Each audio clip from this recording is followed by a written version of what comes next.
bahwa kehidupan besar ini atau dalam kehidupan besar ini atau dalam lingkungan alam semesta ini itu ada hal-hal yang kita perlukan untuk menjalankan atau melaksanakan hidup di bumi ini, yang ada sangkut pautnya yang praktis kita perlukan untuk hidup di bumi ini. Nah, ini perlu diketahui, dan di sini agama memberikan petunjuk luas sekali, mulai dari soal yang berat sampai yang remeh-remeh, yang sepele-sepele itu diberikan. Tetapi ada lagi hal-hal yang sebenarnya tidak ada perlunya, tidak ada gunanya. Kita tahu, tidak tahu, tidak ada apa-apa, tidak ada efek apa-apa. Kita tahu, ya tidak dapat apa-apa. Tidak tahu, ya tidak dapat apa-apa. Itu banyak hal-hal gitu. Mamanya, sampai ingin tanya malaikat. Malaikat ku rupanya kayak apa? Nih gunungan ya apa? Nih lunggu ya apa? Nih seru apa-apa kok? Tidak ada itu yang menyangkut kehidupan kita, nggak ada. Apalagi yang tinggi-tinggi mamanya ingin tahu pekerjaan Tuhan. Tuhan itu mana pekerjaannya sehari-hari itu apa? Ya kok lancar mana kok olehmu nganggur itu, tidak nemu pegawai antar kon itu. Kon nyapa sih tugas sih? Pulang itu jadi tukang kayu. Ini sekarang permari matek itu bagus daripada menerawang ngelamun sih enggak ingin tahu hal-hal yang, nah karena itu pernah seorang nabi ditegur oleh Tuhan, kamu jangan begitu, jangan sok gitulah.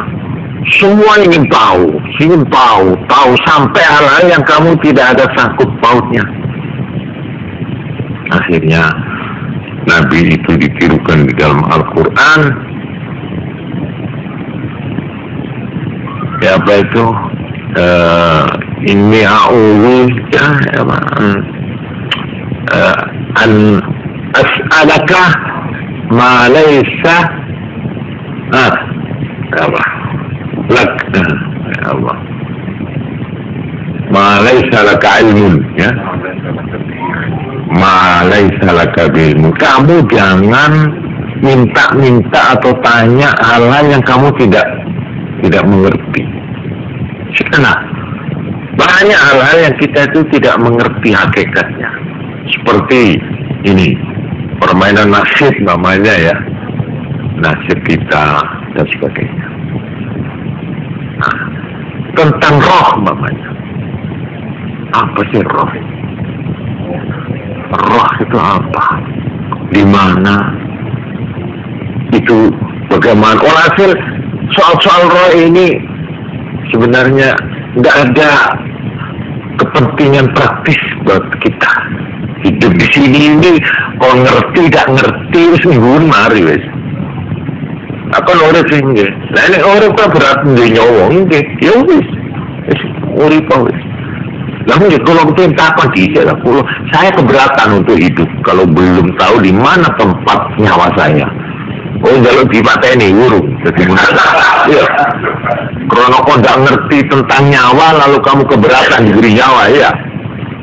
Nah, ini nggak praktis gitu itu. Ya sudahlah. Ya nyawa kita pakai, apaan loh kok bisa ngerti? Ya sudah. Karena itu waktu Nabi ditanya soal roh ini, itu memang dites, mau diuji. Coba Muhammad ini kalau memang Nabi, coba ditanya tentang roh ini bisa nggak dia jawab? Ini yang menguji memang orang Yahudi, cuma lewat orang Arab. Orang Arab Mekah itu coba kontak itu Muhammad itu. Tanya 3 ya. Kalau dia bisa jawab tepat 3 ini betul-betul Nabi dia. Tapi kalau tidak, Nabi palsu dia. Untuk diuji tes Padahal Kanjeng Nabi itu semua orang tahu hidupnya itu ya tidak pernah sekolah, tidak pernah belajar, memang buta huruf. Pokoknya hidup tidak pernah disentuh oleh peradaban atau oleh apa itu namanya ilmu lah dalam arti umum. Yang ditanya 3. 1, bagaimana cerita Ashabul Kahfi, pemuda 7 orang yang akhirnya karena mempertahankan agama dia lari bersembunyi di gua. Kahfi itu gua. Lalu oleh Tuhan dia ditidurkan di gua itu selama 300 tahun. Bukan 3 hari, 300 tahun. 3 abad dia tidur. Ini memang terjadi. Dan cerita ini cukup dikenal di dalam buku-buku atau kitab-kitab suci agama-agama dulu.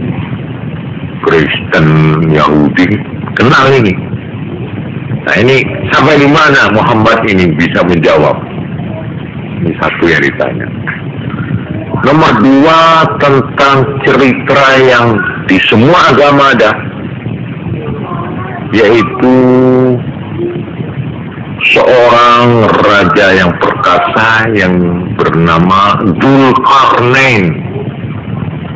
Ya, Dzulkarnain. Ada yang menerjemahkan apa? Alexander the Great. Ya, Dzulkarnain. Ini yang kedua. Yang ketiga, coba tanya tentang roh. Roh itu bagaimana dan di mana dan apa? Nah ini yang ketiga ini, itu yang pertama, kedua dijawab.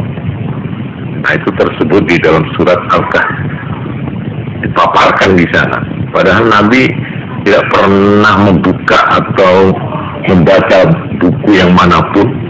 Jadi jelas ini dari wahyu.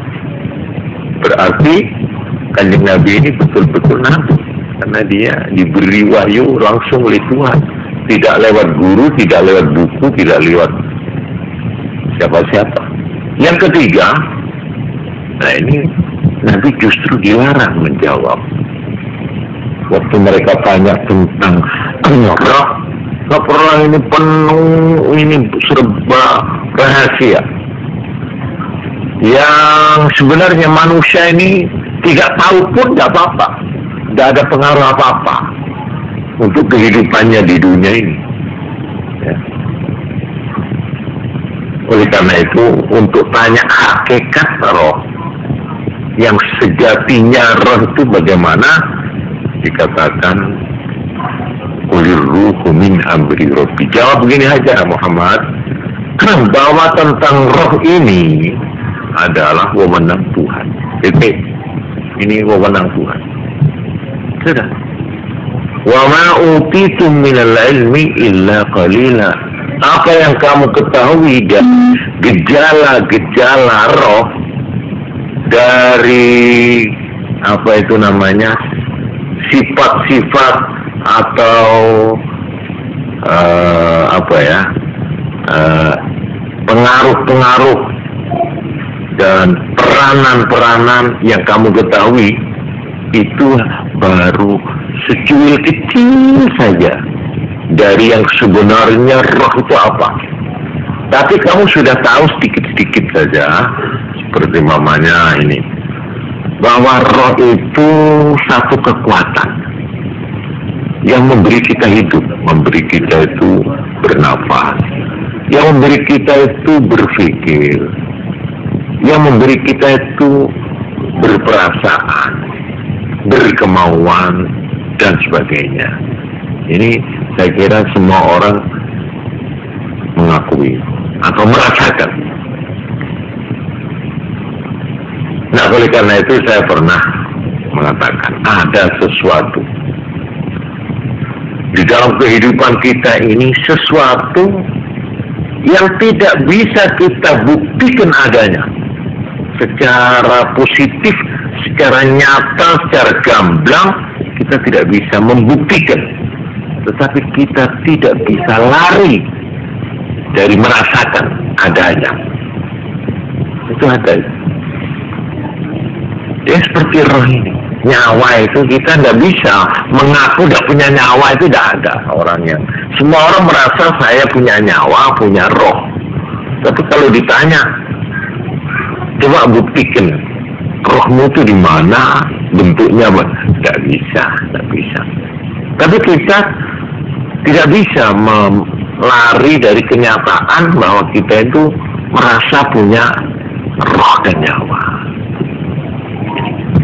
Oleh karena itu, masalah ini